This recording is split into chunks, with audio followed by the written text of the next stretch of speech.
The current Alberta government under UCP leadership is aggressively cutting funding from the public sector in favor of private enterprise, like, for example, multinational oil companies.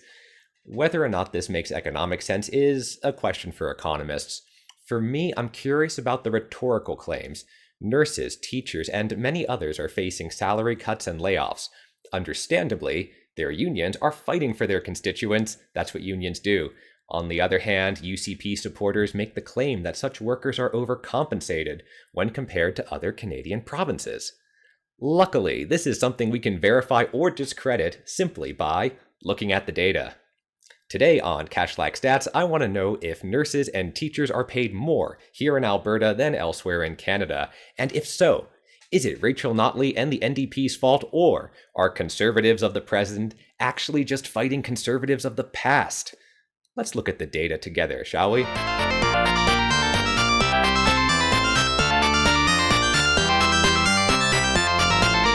I'm very curious to know if all of this rhetoric is factually accurate, though I will report that I am slightly biased in this debate.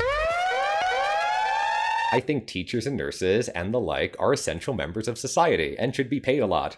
Do you want to spend 8 hours a day teaching your kids math? Do you want to do a 12-hour night shift taking care of your mother-in-law after her hip surgery? I thought not. Regardless of my own feelings, the numbers are the numbers, and you can download historical hourly pay rates for different sectors of the Canadian economy from Statistics Canada. Greatest website ever, by the way. And that's what I did. I downloaded hourly wages from 2008 to 2018 for all occupations, professional occupations in nursing, and professional occupations in educational services.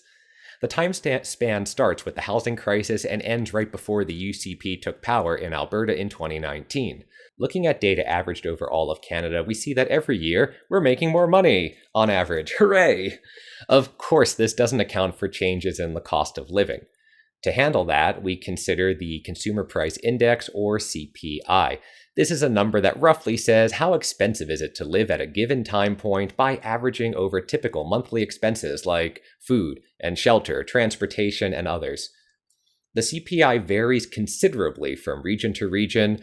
For our purposes, we will consider it at the provincial level and ignore the finer detail at the city level. CPI and cost of living are not straightforward and can vary a lot within a province. It's a caveat to keep in mind with this analysis, but in general, Statistics Canada will normalize CPI to 2002, so it's roughly telling us how much more expensive are typical expenses compared to 2002.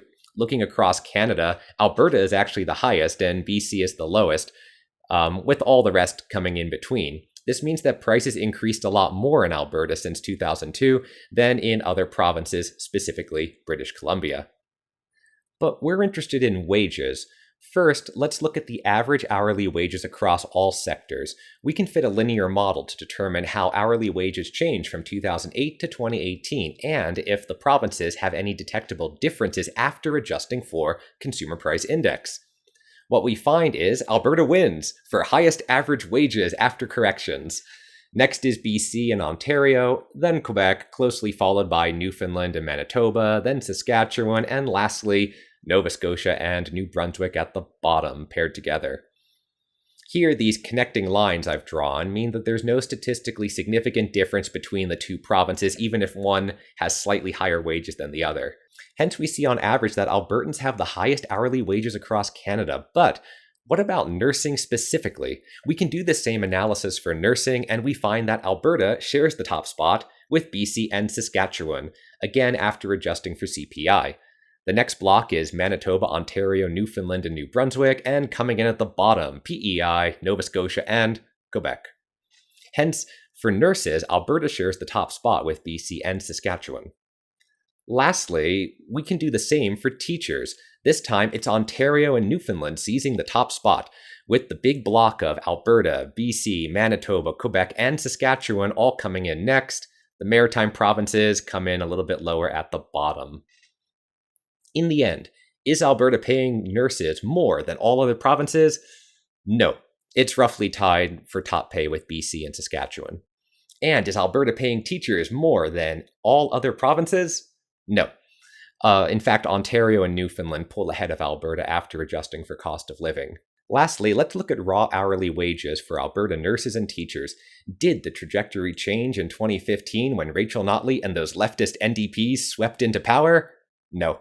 Hence, the UCP is merely fighting past PC administrations that did actually support public sector nurses, teachers, and others. Before we end, I just wanted to mention that this analysis is still lacking in a few ways. For one, hourly wages can remain unchanged, but if positions are cut, then those remaining will have to work a lot harder to pick up all the slack.